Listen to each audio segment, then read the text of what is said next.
Hi, I'm Lauren. And I'm Matt. And this is Publish and Prosper, where publishing, e-commerce, and marketing collide.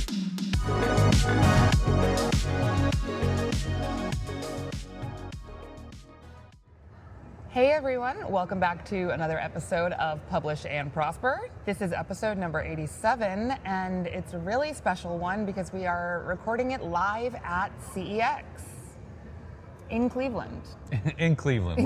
We're here by choice. We weren't brought here against our will. Don't lie, you love it here. That's true, I do. You couldn't wait to get here and go to your favorite taco place. I did. That's all you talked about. I know, Yeah. And I was very excited, especially because I missed lunch because our flight was so delayed that we didn't have time for lunch. And then I saw Haley's email that we were going there for dinner, and I was like, thank God. It's enough to power me through. We're in Cleveland by choice. That's the point here. We are. And we're having a really good time. And good tacos. And good tacos, and going to some really great sessions. That's right. And meeting some really cool people. A lot of cool people. Yes. And learning a lot of cool things. Yes. I thought at 50 I couldn't learn anything else. Can't relate. Mostly because I'm not 50. But also because I learn something new every day, very often from you. I'm actually learning a lot. Me too. Yeah. Yeah, it's been really interesting. So we got a lot of conversations that we're going to stitch together for this episode. Yeah. So you won't just have to listen to the two of us ramble on about Disney or bracelets or Taylor Swift or any other bullshit like that. You'll get to hear from some of the really cool people that we're talking to here. Yep. Including Joe Pulizzi and many others. So Austin L. Church. Austin Church, yeah. Who else did we do? Robbie Fitzwater, Fitzwater, yeah. And Julia Levine, Okay. who's a new friend. That was really exciting to get her on. That's great. Talk to her a little bit. Good. And a few more surprise ones. You'll just have to watch the episode to, There you go. or listen. But I'd watch this one. If you're listening, go on YouTube. Watch this one. It's going to be good. We might even stitch in some footage of Lauren eating tacos. There is no footage of that. No? No. What do your bracelets say today? Oh, good question. I'm wearing more than I usually do. I'm wearing 5. You've got quite a few there. I know. Is this special occasion bracelets? Yeah. Yeah? Yeah. Were all of these made for the event? No. No, Actually, okay. only one of them was made for the event. Okay, which one is that? That niche. And I have matching, well, We have, niche. yes. I have the right one on, she has the wrong one on, but she so kindly made me one so I could show everybody how right I was about niche versus niche. That was for you, for sure. Yeah. Let's go to Disney, which Okay. is We love that. definitely where I'd rather be than Cleveland. But You know what? this And is a close second. We just found a new ally because Jay Kunzo is apparently a big Disney That fan. was great. The number of Disney people at this conference is really inspiring. Very surprising. For sure. Okay, what's the other one? Read in Peace. Yep. And Dancing Phantoms. Okay. What's the last one? Glowing. Glowing. Glowing. That's very bright and gold. It is It's fancy. from the K-pop Demon Hunters song I don't know any of Golden, that. I don't know any which of is that. a phrase that never should have left my mouth or entered my vocabulary at all, but here we are. I'm going to agree with you Yeah. in a weird twist of plot. Great. Well, Great. stay with us. Well, I promise it'll get more interesting than this. It's a big promise, but we'll try. It is a big promise. So yeah, All right. stick around, see where it goes. Well, thank you so much for joining me on Publish and Prosper. Would you like to introduce yourself and tell us a little bit about who you are and what you do? Yes. Okay. Austin L. Church. Fantastic. Will not apologize for the pretentious middle initial. I don't think you should. I'm the founder of Freelance Cake, and I connect advanced freelancers with each other Awesome. and with resources and with advice. How do you explain what you do to like a complete stranger at a party? Someone who has no context for content entrepreneurship or freelance or anything like that. It's a challenge, right? Most of the time, if I'm talking about consulting work, which I still do, I just say I'm a marketing advisor. Sure. When I'm talking about Freelance Cake, I'll say, oh, I help other freelancers find their income lifestyle sweet spot. Cool. And so I'm a coach and I'm an educator, and that normally makes people not want to answer or ask more questions. And so then I can say, what about you? The conversation moves on from there. Perfect conversation segue. That's That's right. how you get out of answering more That's right. questions. Because they don't actually care. Well, you're also an author, That's right? true, yes. Yeah. You wrote a book, was it last year? So it came out February of last year. Wow. So it's been over a year. 18 months, it's crazy. Wow. It's like a toddler already. It's walking, leaving stains on the wall, it's great. Great. Perfect. So you published your book called, Free Money, fantastic title, thank you. great cover too, Breaking the fourth wall. just a little bit. What was that like? Was that your first book that you published? Or? So I published a children's picture book Really? in 2018, Okay. which was an amazing experience. This one was honestly a lot harder. I learned through a lot of painful deleting and editing that having a manuscript and having a book is not the same thing. So one thing I learned was hire a developmental editor who will love your baby just as much as you do and help your baby kind of reach the full stage of maturity. And so I'll always love Amanda Lewis for helping transform a manuscript into a book. Another thing I learned is you can either want people to buy a book or you can be obsessed with passing on a message that you believe can make people's lives better. And I think that shift of, do I believe in what's in this book so strongly that I'd love to tell anyone who will listen, hey, the ideas here, the process here is something that you need and it will make your life better. That doesn't seem to be that far removed, but if you go into a book thinking I'm going to sell books versus go into it thinking, how do I serve people at scale? I think that second way of thinking about it is much better. I think that's something that really differentiates like a good book from a great book, is that understanding of like the book sales are almost secondary to what the purpose of the book actually is. I still look at Free Money and kind of laugh because I never would have thought, being a recovering money moron myself, never would have thought that I would write a book about pricing and money mindset. And yet, after I wrote the book, it was exciting to think I can get it in the hands of people. It can help them figure out what their relationship with money is, can help them charge what they're worth. And honestly, I don't have to try to make people understand that in a conversation, which is really hard. I can say, take the book. I promise if you read it, this book will make you $100,000 or $1 million if you will just read it. So it is kind of a legacy. If you really have a heart to serve people, then writing a book is a great way to do that at scale. What's kind of the lasting impact been now? It's been about 18 months, so you've had some time, it's been out on the market. Like, what's life like post-book? I want to write more books. Okay. I'd like to hear that. It's funny, days will pass and I don't think about the book at all. And then I'll see a copy of it and I'll think, wait, I did that. That was hard and that was incredibly fulfilling. I want to do that again.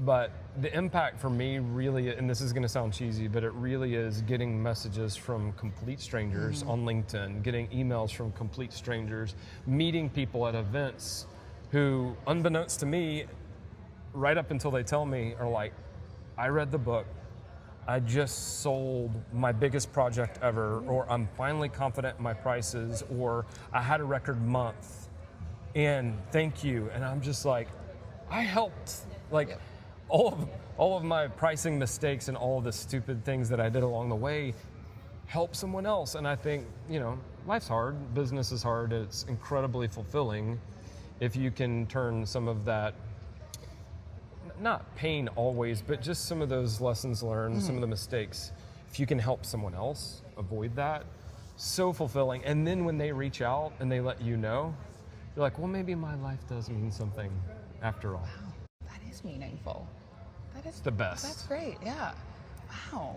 So you're going to write another one then, obviously. Gonna write another one. That's the next one. Do you know what you're going to do yet, or are you still thinking about it? I have several ideas. I think the one I'll probably go with is a book about this concept called long ideas, like long-lasting ideas, and about the ones that have been around for a long time that are just as relevant to building a business as they were 100 years ago, 200 years ago. That's what I'm noodling on right now. I like it. We'll see. It might change my mind. All right. Is there anything that you're going to do differently this time around, now that you've done the process once and you've learned from that experience, whether it's the writing, the drafting, the editing, the pre-launch marketing, post-launch marketing? Is there anything that, like, this time around you're like, well, I learned not to do that last time, so I'm definitely going to make sure I do it this way this time? I will write a proposal before I start working on the book. I think differentiation is more important than ever. Write a book that you will love even after you've finished it, but it's not as simple as build it and they will come. Right. Like, your book from the beginning needs to have built in some kind of value proposition, some kind of differentiation that makes people think, oh, I have to check that out. And to think that you'll just sort of stumble across that while writing, I think, at least based on my experience with my first book, is unlikely. So how do you ensure that you sharpen an idea for a book in such a way that it's going to be really appealing to your target audience? Well, you spend as much time thinking about the concept and sharpening the concept as it might take you to write entire chapters. So it's sort of like axe sharpening, right? You'll be much more effective later when you're writing if you know exactly what the book needs to be and why. Yep. Book proposal. So did you outline the first book before you wrote it, or were you writing as you were going? 100% I outlined it. I found out that the original outline, which had 3 parts, was 3 books, and so I only wrote 1 part, and even that was a 300-page book. So that was perhaps another lesson learned, is that no matter what you think will be in the book will sort of change in your hands as you're writing it. Yet another reason to get really, really clear on what the concept of the book needs to be. Like, I love the writing process, and so it's easy for me to feel like I'm doing the work, I'm being really productive, I produced some words today. It's really easy for me to feel like I'm doing it, but I bet I threw out 50, 60,000 words. That hurts. That kill your darlings thing has always been a thing that I have struggled very hard with, and I'm always impressed by people that can know how to make that cut. The other thing I'll do is I'll write it faster, but again, it goes back to the proposal. I think I'll be able to write it a lot faster and lose less, like I won't have to delete as much if I have a really sharp idea that is the organizing principle when I do write. It'll be much easier for me to say, does this stay? Does this go? Is this a rabbit trail worth writing down? Is this just a dead end and a distraction? Yeah. Well, you're going to have to report back after you've done it. I'll be happy to let us know how it went. What is like your writing process in terms of like habit, like writing habit? Do you have one, or do you just kind of approach it as a when I have the time, when I'm feeling inspired or whatever? I try to write at least 1 hour every day. Wow. Always in the morning, usually first thing, right after I've made myself coffee.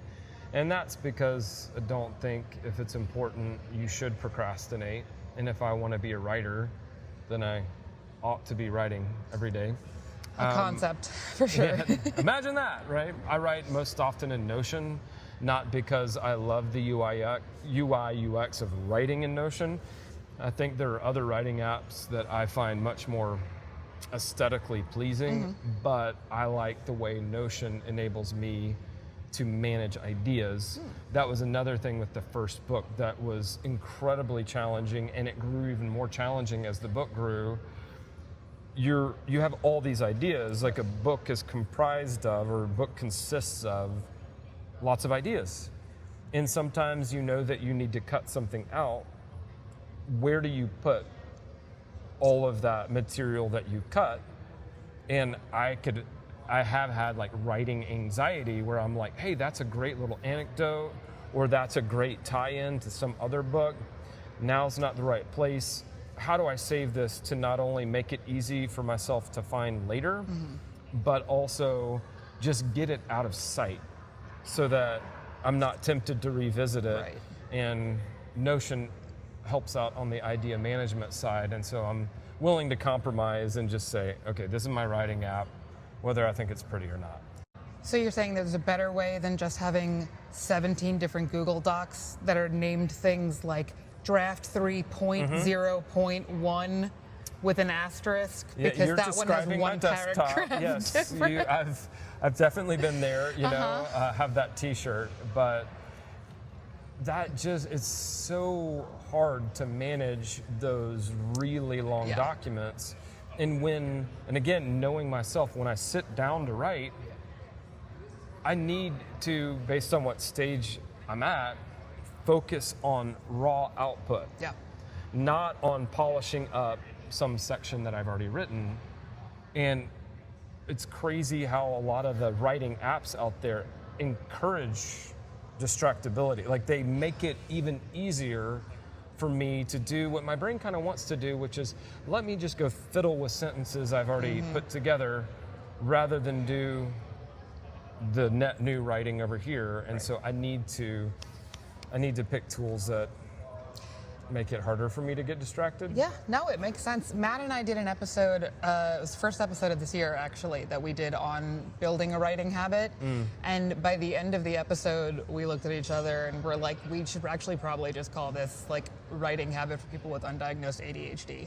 Because it's like really like everything was So I have undiagnosed ADHD. My wife, who does have a formal diagnosis and takes medication, she just does what partners do, and she just sends me stuff all the time, and it's like, guilty. But I can actually look back on my entire life from when I was like early in school all the way up to now and see all of this scaffolding that I put in place, in part to help me focus when my brain wants to like go all these different directions.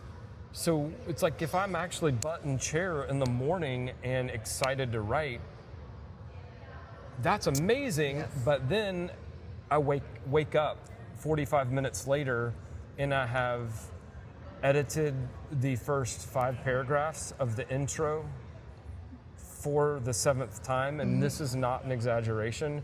Mind you, this was an intro to Free Money I ended up tossing entirely. That is so wasteful.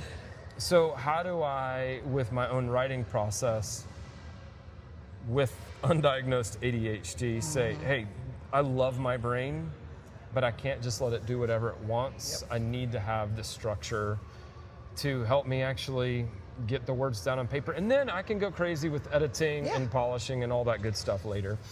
For sure. It's not easy. No, it's definitely not. It's definitely. I have actually been diagnosed since we did that episode. Did you really? And now You're like, I did actually was like kind of bit the bullet and went through with it. And started you on a journey.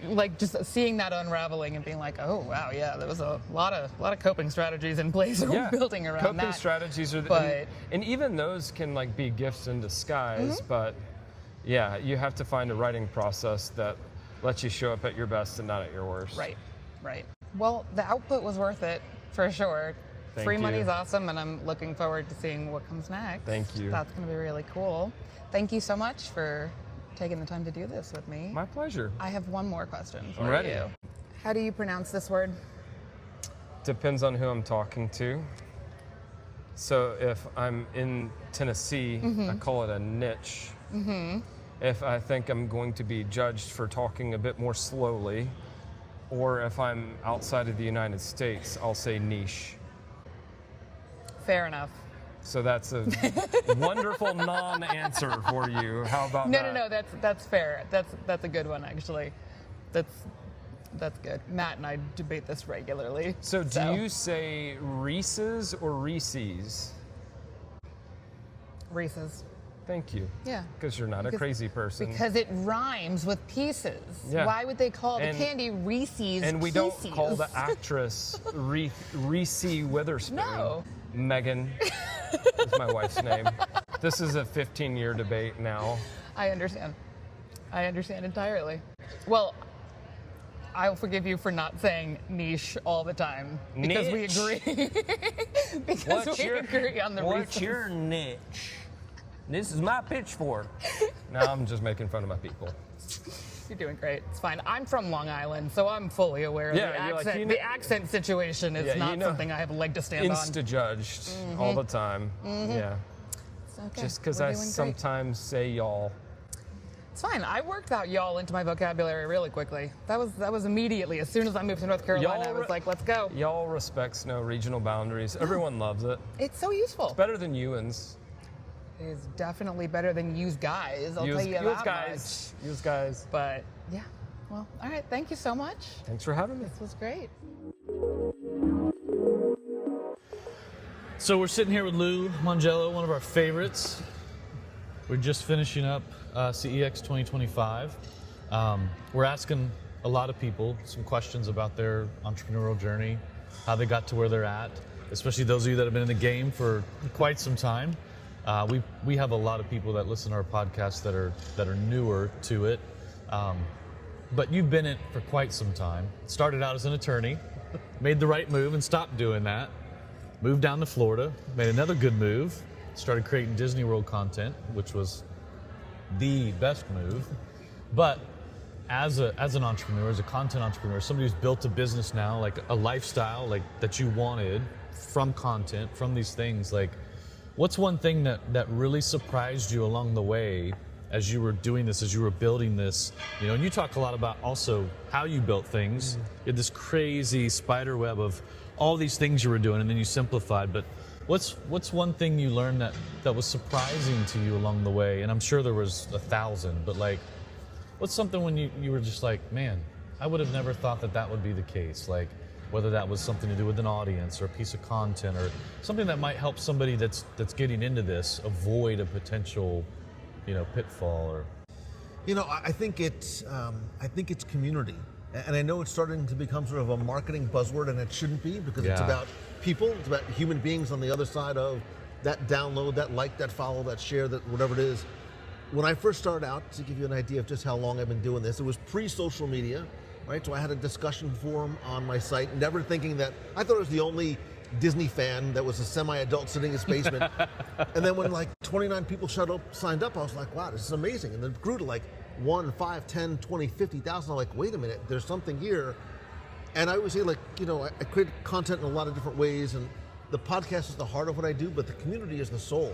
Yeah. And I've really come to learn and try and teach other people the importance and the value, and I hate to sort of call it the ROI of community, but creating those one-on-one relationships at scale. Yeah, it does feel weird sometimes to use business terminology when you're talking about relationships and community, but that's the other side of it, right? Like there has to be an ROI there.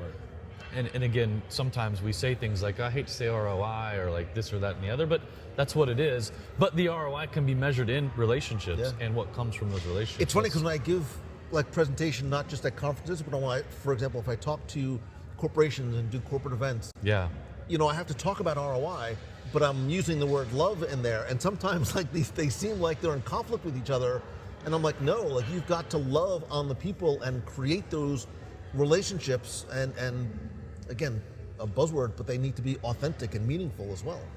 Now you have an event of your own, right? So we're at CEX right now. Obviously, we believe in community. We're here. We're doing these things, but you also have your own event, and it's a smaller event. It's a little more intimate. I would say it's extremely interactive. Like, I've been there. It was awesome.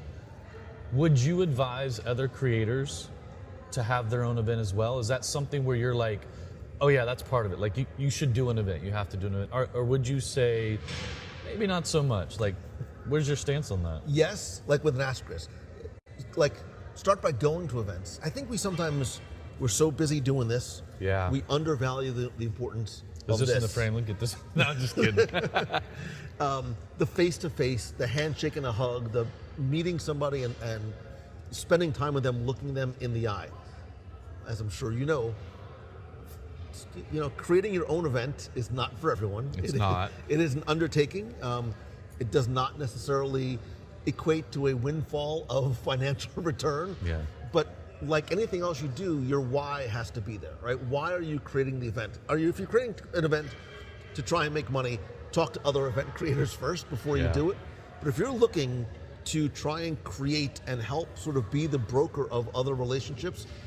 I created my Momentum event as somebody who went to other events and was frustrated, not with the event itself, but with myself, getting lost in that sea of 2,000 people, trying to figure out what session do I go to, who do I go see, having that FOMO, and then coming home with that notebook full of ideas that sat on my desk, and all of a sudden real life got in the way. And I still keep that notebook there, which has been there for 10 years, as a reminder, like, you have to put things into action. So I'm like, no, I want to do something different. I'm an introverted extrovert, even though I'm a podcaster. So Same. I want something where you're not going to get lost, you're not going to sit in the corner, you're not going to eat by yourself. So I'm like, I want one room, so you don't have to make a decision, and 50 people, so you don't feel lost. And it's a workshop, so you do the work in the room. Yeah. Every presenter, it's not just presentation, it's presentation, and then you do the work. And we help facilitate that networking and relationships. And by the time you leave after 4 days, you are in a far different and far better position than when you walked in the door. I think the most important question we probably should ask you, favorite Disney movie? I think Mary Poppins is a near perfect movie. Bro.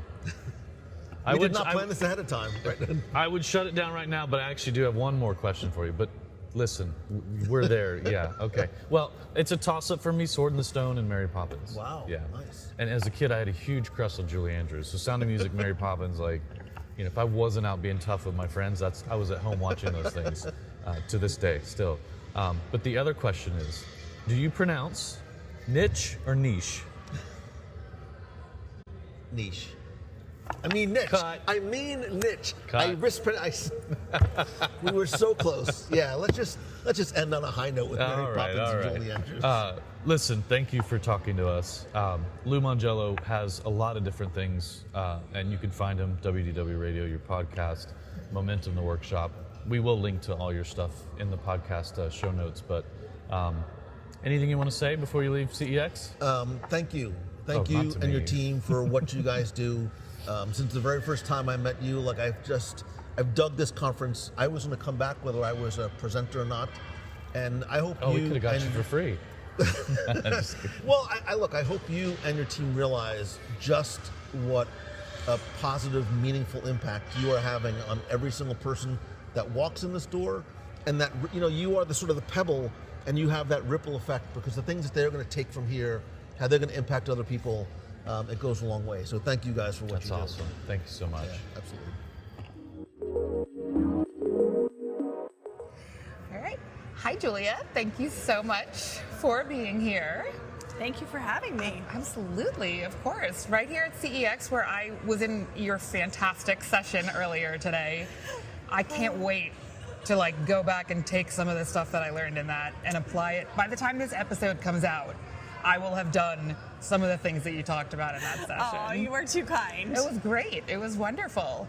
So for those of us that were not in the room, like everybody else listening to this podcast, can you tell us a little bit about who you are, what your brand is, what you were here to speak about at CEX? Yeah, absolutely. So I'm Julia Levine, and my brand is The Podcast Teacher. I teach online entrepreneurs how to start and then grow their podcasts so that they can use it as a marketing tool for their business and make money. That's awesome. And it was, can confirm, a very great and educational session.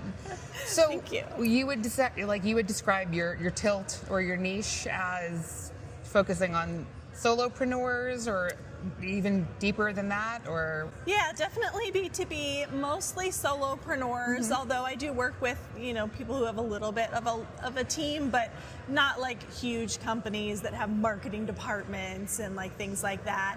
I really do a lot of work with coaches, so health coaches, life coaches, mindset coaches, things like that. And just people who are really super passionate about what they do. I love that. That's my favorite thing about coming to these kinds of conferences, is the people that nobody's here because they're trying, or not because they're trying to make, nobody's here because they think they're going to get rich really fast overnight. Right. It's because they are very passionate about whatever their subject and content matter is. Yeah. Yeah. So you're a content creator. I saw your episode list it went well into the hundreds, if not more than that. Yeah, probably 150 or so by the time people hear this. Yeah. Which is amazing, incredible.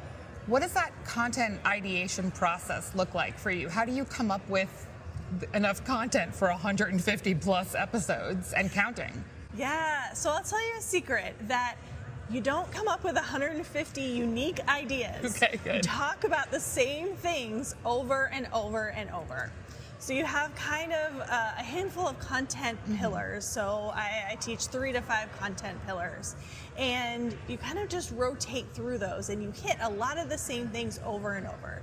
Because A, you're gathering new listeners all the time, and so they may not have heard your previous content. And B, sometimes it just doesn't hit the first time you hear something. You need to hear it over and over. And so if I, as a podcast teacher, am constantly saying the same things but in a slightly different way or with a slightly different example, then it can kind of build and kind of sink in as it needs to. But in terms of like the original ideas in the first place, I really listen to my audience. I see what people are posting questions about in communities and Facebook groups. I also do a series on my podcast called FAQ Fridays. Ooh. And so I invite listeners to submit in their questions. And so the FAQ Fridays are super short, they're 5-minute episodes. And so I answer the literal question in that episode, but that kind of gets my wheels turning of like, okay, where is this question coming from? How can I go deeper or with a different angle and do like a really full episode on it?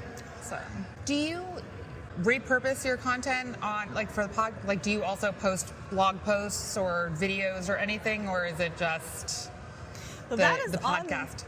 That is on the to-do list. Heard. I will admit that it's a work in progress for sure. Yeah. I fall into the trap of I prioritize my client work. I do still some one-on-one work. I do some production work, and so my podcast is always on the bottom of the list. The curse of your own content. I'm sure lots of people here can relate. And so I have lots of goals and aspirations, but it's not really happening quite yet. There's always time. Yes. There's got to be something to work towards, yes, right? Yes, 100%. Perfect. What is any piece of advice that you would give to somebody who is getting started with a podcast? Is there anything that's like, anyone who's listening to this who is so sick of hearing me and Matt talk that now they're like, I'm going to start my own podcast so that I don't have to listen to these two anymore? Do you have like a go-to, like make sure you do this? I mean, my philosophy is to put some time and energy into it. So there's a lot of people out there in the camp that are like, just start, just pick up your phone, record into your phone, start messy, learn as you go type of thing. I don't fall into that camp because I think you only have one chance to make a first impression. And, this is an asset for your business. And so you really need to put some time and energy and strategy into it. So whether that's taking a course, spiraling down YouTube, some kind of, make it strategic. Learn about it and have some strategy going in. Don't just slap things together. Of course, you can fall into the trap of waiting till everything is perfect and then never getting started. So I always tell people, strive for that happy medium of be prepared and then call it good enough. Progress over perfection. Done is better than perfect. I love it. I think that's great advice. And I will give the advice to our listeners that they should come check out your content if they think they're going to get started, or if they already are podcasting, because I know I'll be doing that as soon as I get home. Thank you so much. Yeah, of course. I have a whole starter course about how to get started, really step by step. Yeah. From I have no idea what I'm doing to we're launching the podcast. So it's a very comprehensive framework. And of course, I have a membership for once you've got it started and you want to grow. And a lot of that content can be found on my podcast as well, just kind of bits and pieces. So if you're more of I'm going to pick everything together and kind of duct tape it together myself kind of person, then, have at it. Way too type A for that, but I have a lot of respect for the people that can be that way. I'm the exact same way. I'm like, no. I have better things to do with my time than sift through 150 episodes and kind of pull out all the nuggets. Yep. No, that's great. Well, thank you so much. Thank you for I really having appreciate it. I have one more question for Sure. you. How do you pronounce this word? There's no wrong answer or right answer. How do you pronounce this word? I typically say niche. That is actually the correct answer. So, thank you for playing. My pleasure. Well, thank you so much. I really appreciate it. I will definitely have your website and podcast linked in the show notes, so anyone who's listening and wants to learn more can go check it out. Fantastic. Thank you so much. All right. We're sitting here with Mr. Joe Pulizzi, the creator, founder of The Tilt and CEX. We were at CEX, and we wanted to sit down and ask a few questions of Joe, which he graciously agreed to do, free of charge. But most importantly, I think one of the things that you probably get asked a lot, I know you get asked a lot, you talk about it a lot, but for those who have not heard this anytime recently from you and could definitely benefit from it, what's one of the things that you would give, some of the newer creators and solopreneurs out there who are just starting to try and build their business or their brand or their email list to really get started? Now that you've been doing this for 20, 30, 40 years, like, what's something that you would say, like, this is really something you might want to focus on as you start to build your own journey? Thank you, Matt. I think that you have to start as an entrepreneur, and you have to think beyond, I want to do a creator business, or I want to create all this content, or I want to be successful on this channel. You have to start with, what do you want as a person, as a human? And whatever that is, you need to write it down. You need to review it on a regular basis. It's just basic goal setting strategy, because as an entrepreneur, as a content creator, you're going to get hit with so much negativity. Inside yourself, you're going to feel that I'm not worthy. Where do I get the right to talk about these things? So you have to remind yourself and teach your brain, okay, I can do this. I do want to live a better life. I do want a better life for my family. I want to create generational wealth. You have all these thoughts in your head. It's like, okay, let's slow down. What are they? And that's not easy, right? Like, no, it's not sit down easy. and think about, like, what you want as an entrepreneur or creator. Like, what was that process like for you? Like, I couldn't sit down right now and tell you, like, what do I want out of the next 10 years of my life, or the next 5 years, or the next 3 years, or, starting a journey. Like, there's probably a process or something that helps you kind of, not a formula, but, like, how did you come to that? Like, how did you figure out what you... Heavy doses of Brian Tracy cassettes in my car as I was traveling from place to place. Okay. I had enough mentors in my life that basically taught me, Joe, if you can't write it down, you can't have it. And I'm like, what does that mean? Like, what are you talking about? It's like, you have to know at some point. And by the way, we're all fiddling around trying to, like, what do I want for my life, my kids, my relationship, those types of things. And that's why I always recommend, get away from the devices for a while, get away from watching something else, get away from all media, and spend some time with just you and your thoughts, and think about, we're only here for a very short period of time. How do we want to make the greatest impact on the people that we love? And so it's deep thoughts. Yeah. But you have to and by the way, it probably took me 37 journals of scribbles to get to the point where I said, okay, here's my physical goals, here's my spiritual goals, my mental goals, my career goals, my financial goals. And I was able to, over months, and by the way, these change all the time as they do with you. It's like, oh, here's what I want. And then I keep telling myself that. And then I'm like, okay, I am what I do. I am what I repeat. So I want to repeat these things over and over again. And by the way, then you take that into being a content creator. You're like, okay, well, what do great creators do? Yeah. They consistently deliver amazing content experiences to a very targeted audience. Great. That's what we want to focus. Who is that audience? Then you're asking more questions. Well, is that a target audience is that who I want to talk to, or is it somebody else? Is that where I have differentiation? I don't know. So it gets into those questions, but I always like starting with the base, like, why are we here? What do you want? And then you're like, you know what? Being a content entrepreneur, it's a pretty good life. How do I do that? How do I live without having somebody to tell me when to go to work, when to leave, all those types of things? I can spend time with my family. But that's a broad statement, right? Like content entrepreneur, I want to be a content entrepreneur. So having that goal is important. Yeah. Because just saying I want to be a content entrepreneur and have all this freedom and do all these things, that's really broad. That's like me going to a tattoo artist and saying, yeah, do whatever you want. Just put a tattoo on me. Like there's got to be some of those guardrails there. There's got to be some narrowing of that direction, that vision, right? And that's where that goal. What's an example of think back, like what was one of your first goals that when you went through this, where you really were like, yes, this is a goal that's very important. I'm going to take steps to achieve this goal. So I started with a blog.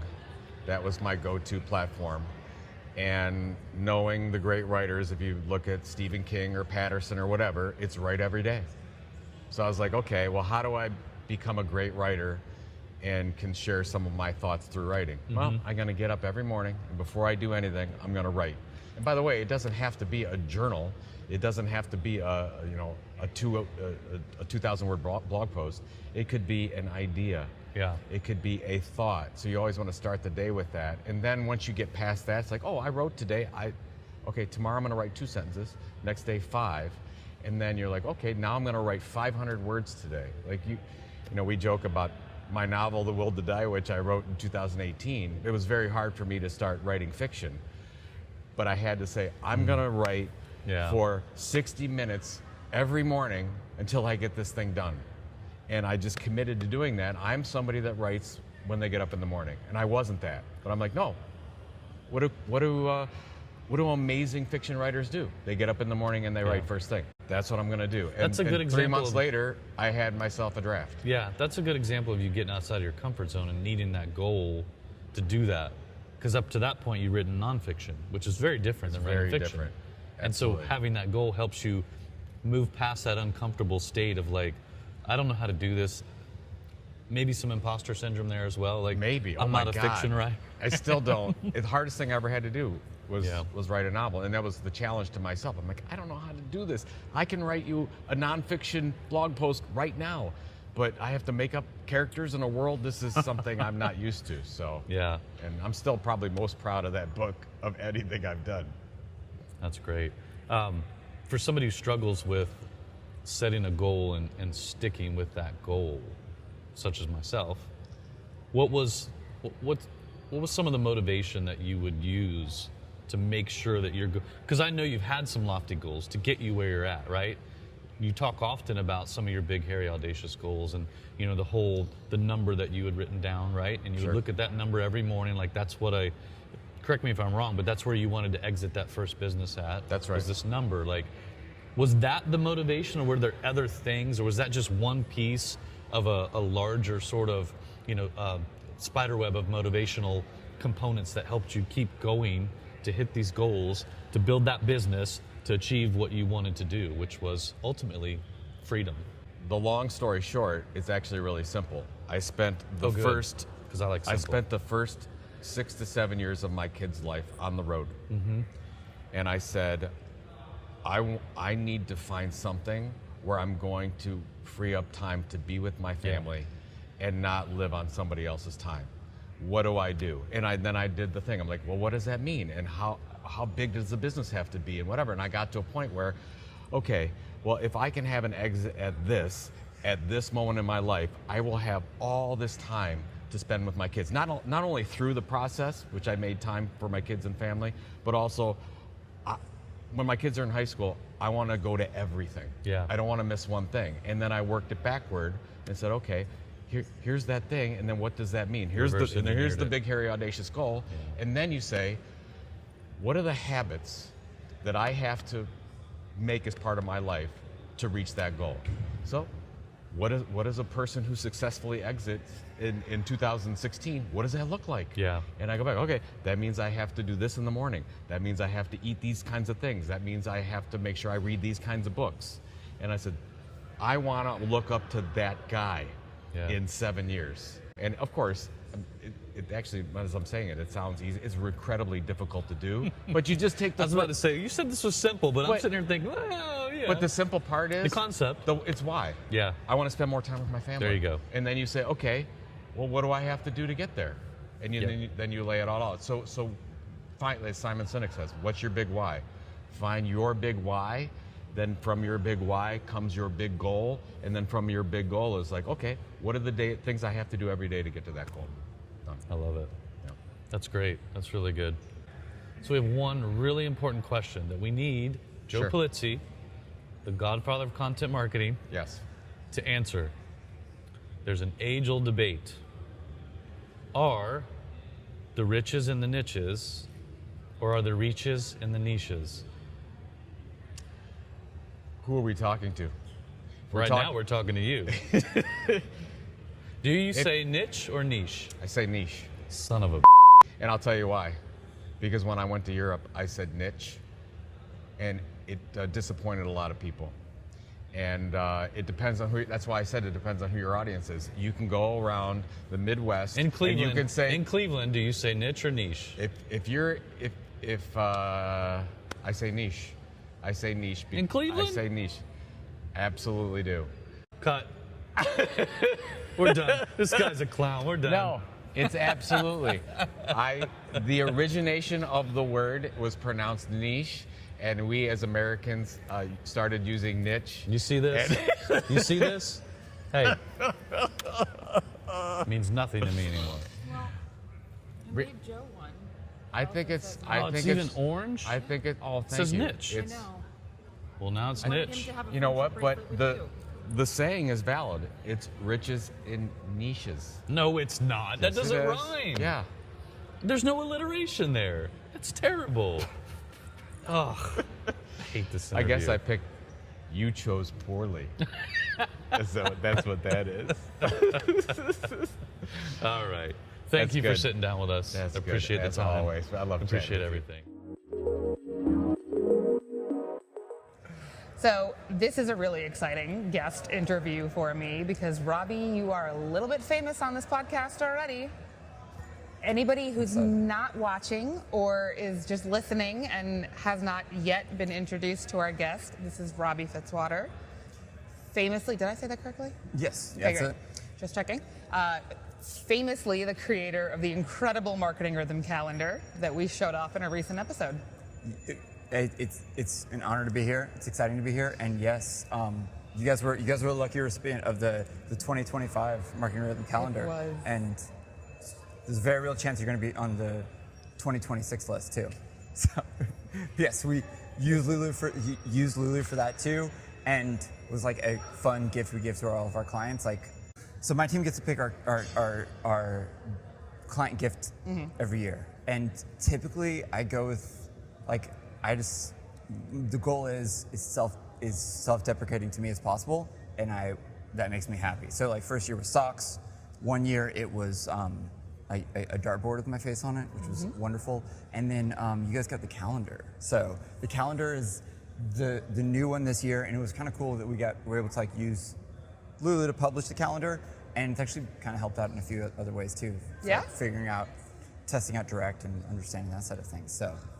Well, I love to hear that. Yeah, it's always fun. And then also, Matt and Lolly actually have The blazers. Blazers with my face on them, because Matt said in our kickoff call that he would never wear a blazer, and I challenged him to that. So, It trying to have some was- fun. I mean, they've all been incredible. Huge fan of all of them. And Matt and Lolly did wear those blazers to your session last year at CEX. I think I have photographic evidence of that. That was when I peaked. So- That was when I peaked. Everything from that point on has been downhill. But you know what? Like that was a peak. Well, for me. I mean, it was a pretty good peak, honestly, at that point. Yeah. But that was incredible, and looking forward to seeing whatever happens this year. We're here at CEX right now, and you're giving a session tomorrow. It'll be really fun. I think talking a little bit less like specifically on email marketing this year, and talking more about like how to use the data you have and how to also capture more data. Right. And when I say data, it's like basically first party data that we can use, any business can use in any way, and basically like trying to use that to customize experiences to make them experiences really highly contextual for individuals. And it sounds like super lame and super boring, but like it's a harder and harder ecosystem we live in because everybody has so many different things coming at them from every direction, and everybody thinks they're the hero in their own journey. And if we can make them feel like we see them, we appreciate them as the hero in their own journey, like that's a win for them and that's a win for us, because like we can differentiate ourselves from like mass marketing with like a lot of good personalization. So we try to do that through like collecting data, asking people why they're purchasing, or like what use case they're looking to, what goal they're trying to achieve, and ideally using that to hopefully have some fun with things. And then we can kind of go into the weeds around like how to like understand peak moments and like how to piggyback off those like peak moments of like, okay, they've got a serotonin rush going. How do we like piggyback on that, and how do we like take advantage of that as marketers? So again, I know this has like a Star Wars quality to it really fast, and I'm trying to avoid that, but like again, hopefully it should be fun. I mean, it sounds great, honestly. I'm somebody who, if you had told me 10 years ago that I would be this invested in data and metrics, I would have been like, I don't know who you're talking about, but surely it's not me. But I do think they're so incredibly valuable. So like it's again, we're at CEX. Like I think everybody's contractually obligated to a little bit of platform bashing in some point in their presentation. So like we always, from the e-commerce perspective, like we mainly work with e-commerce groups, and like for them, their platform that they need to like become less dependent on is Amazon. Like everybody's trying to like it's trying to clean things up, like become less dependent on Amazon, not riding the Amazon dragon as much as they should. But it is like a problem because like if somebody purchases on Amazon, they're not your customer, they're Amazon's customer, and like we have no data to like drive more like their repeat purchase from them. So like if I'm again trying to grow my business, like, and I don't have a lot of that data, it's tough. But like the reason they can purchase from us is like if they have an irrational relationship with us. From a first-party perspective, like the content side of things is there. We're adding value beyond the transaction through content, and also getting them back in because like they feel like we know who they are and we appreciate them. Like, hey, if they've ordered 3 times before, like treating them like a third-time purchaser. Like they're not a new person that's just like a mass individual. So those are the ways that like again businesses can differentiate themselves and hopefully have some fun doing it, because we can do some like crazy shit and like have some fun doing it. And that's where like the real magic can happen for businesses, is when they think creatively about like how they can use the data they're getting and also ask for the data they want to have. And also sometimes we even use it to like, hey, how do we use this to inform the products you're going to introduce next year? Or how do we use it to like build our ads more effectively? Because we can ask these people like, what worked about this for you? Or what about this ad like poured salt in the wound that you have here? Like, what about this, like, what pain point were you trying to solve with this? And like, when we can do that, we can start to be a little bit more strategic in the way we use our like own channels, because it's going upstream into like business strategy. First of all, I gotta say thank you, because I love when somebody else validates a point that I've made over and over and over again. It's something we've talked about a lot on this podcast, is specifically with Amazon, because obviously in publishing, that's a huge, but clearly it's not an industry wide. It's something that a lot of different brands and businesses of not just publishing, but all different types of industries are working around. And it is literally, we make the point repeatedly of, they're not your customers. If they are buying even if they're buying from you on Amazon, they're not your customers, they're Amazon's customers. And it's like it's hard to wrap everybody's mind around, and it's so painful because like, again, for e-commerce brands and e-commerce groups, like they're really good at making beautiful vending machines. Like they're great at like high level, like first-time transaction sales, and like they can grow their business so much faster if they drive repeat purchases. And also those repeat purchases are coming without an acquisition cost on top of it. Yeah. And generally if they can do that, like they can also increase their average order value. So like all of those grow the business and grow the pie. But like everybody, the new customers is such a sexy topic for everybody. They just want to see like that top line, that number, and where like the top line doesn't reflect the bottom line in a lot of those cases. And then like you're just bleeding money to Amazon. And for what? It's painful. So we deal with that a lot, and it's like sometimes having interventions, and sometimes like again getting them off the hamster wheel, and like again it's a necessary evil to some groups and some brands, but you don't have to be a one-trick pony. And like having ways that we can like bring them across and create an interrational relationship with our group, like that's a win for everybody. Yeah. So that's where helping to educate and inform around those topics helps everybody win. And then a lot of stuff is like really fun because you get to know your customers better. So that's the areas where like it's really fun, it's really exciting to do. And like for us, like getting to work with like creators and like in that space, like it fits naturally, and like so much of like everybody's business can improve from this. So Yes.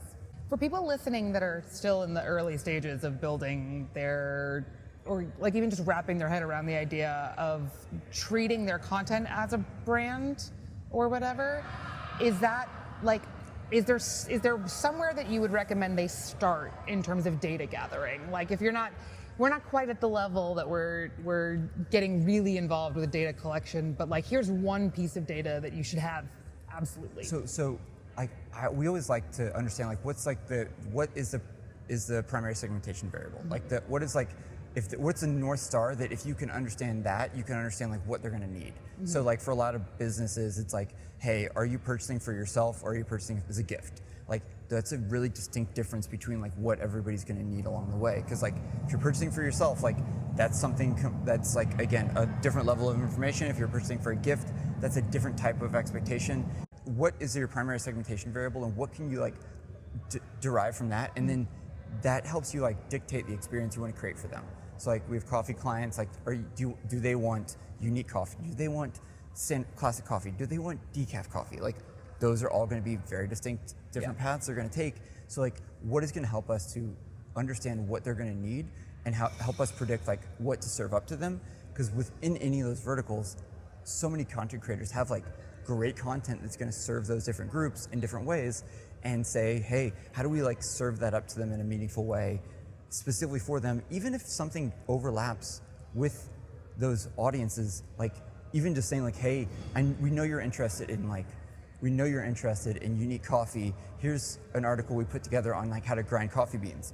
Or saying like, hey, we know you like standard coffee. Here's an article we put together on how to grind coffee beans. But like acknowledging them and like calling that out, they're gonna feel a lot more warm and fuzzy because like we made it for them as opposed to everybody else. It's personalizing the experience. So it's understanding what it is that your customers want from you so that you know how to give it to them. Yes. Yeah, like it's Love it. And like asking for that is such an easy win, and we see it done very way too infrequently. Yeah. And so like what's that variable for your business, for those businesses, and how do they understand how to capture it? And it's not that hard, just like asking for it on the front end when you ask for their email or after they purchase, like, hey, who are you purchasing this for? It's really easy, and then you work that into your ecosystem and start to build around it.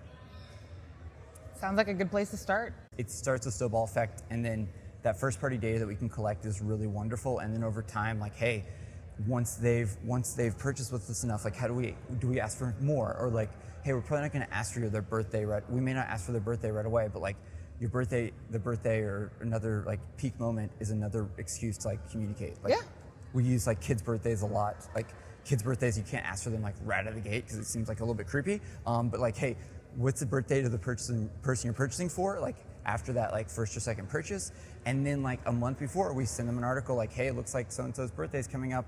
Here's like how to plan for a birthday, or here's some like tips and tricks for like a great birthday party. Also, like if you want to purchase like a bunch of tubes, here's an offer, like 10% off those. So they feel warm and fuzzy, and then you can follow up later on. But like there's 2 times a year when people are purchasing toys. It's like kid's birthday and the holidays. So if you can build a new peak moment into the system, like that's a win for everybody. That's all we want to do here, right? So that's all we want to do here is win. again, don't want to get too nerdy and too into the weeds, but like, yeah, it's fun. I have one more question, and then I'm going to let you go. How do you pronounce this word? I struggle with this. I just like want to say it like, if it has an S, it's so much easier. That's fair. Niches. So how do you personally pronounce it? I'm going to say niche and be French. I definitely heard you say niche yesterday in conversation. I go back and forth. I struggle with that. That's actually a really funny question. That's actually, so I'm learning that a lot of people do kind of go back alternate. and forth. Now that I'm thinking about it, I'm like, I have to go back and forth with it. I say riches and the niches all the time. Yes. Like that's an easy, like I'm very one-dimensional with the one-liners. I say the same thing over and over. But like niche is like hard to do, or niche. Niche always seems like, I don't know, doesn't sound as good. It doesn't flow as well as niche. I have like niche. I have caught myself lately, including several times on the podcast, so I have recorded evidence of this, doing exactly that, where I've always said niche. I've always said the word niche, but because of how often Matt will say the niches are in the, or the riches are in the niches, and I simply cannot say the riches are in the niches. The riches is in the niches.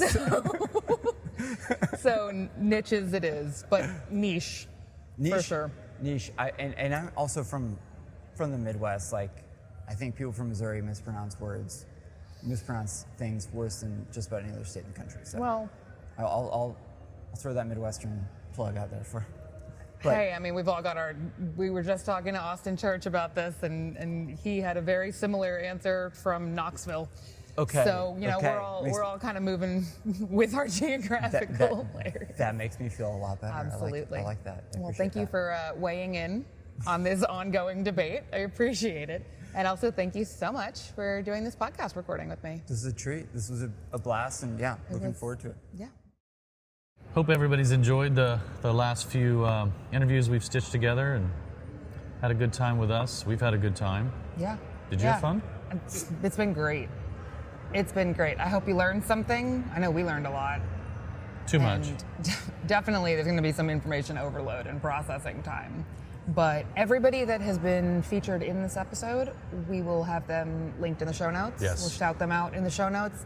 So if you want to learn more about any of them, go check them out for sure. They're some of the best and brightest in the content entrepreneur industry, community, space, whatever. Yeah, if you want to learn how to grow your business, this was the place to be. These were the people to talk to. Yes, these are the people.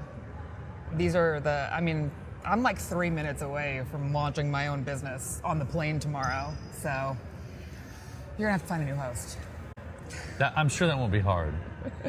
I don't know. Line phones to the left. Have you seen the people on this team that like run away every time I ask somebody if they want to be on the podcast? I'm sure that has nothing to do with me. Fair enough. Fair enough. All right. Do all the things. Like Yes, and subscribe. Give us a review. Leave only if us- it's good.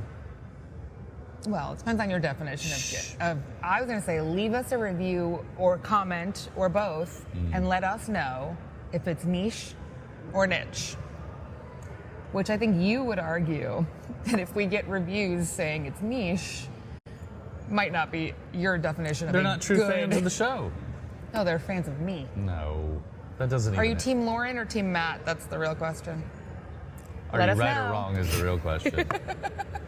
Thanks everybody for watching. If you made it this far, or listening if you weren't watching. If you were only listening and not watching, maybe you should go watch. Yeah, you probably missed out. Yeah, I would say you did. Yeah. Thank you. But yeah, either way, thank you. And we will be back next week. And by we, I mean me and Lori, not me and Matt. I didn't approve this. You sure did. Oh my gosh. So tune in next week to learn more about email marketing, and then Matt and I will be back after that. Later. To learn more about this episode, check out the show notes on publishprosperpodcast.com. Publish and Prosper is brought to you by Lulu.com. To hear more episodes like this one, please like and subscribe wherever you listen. Thanks for tuning in.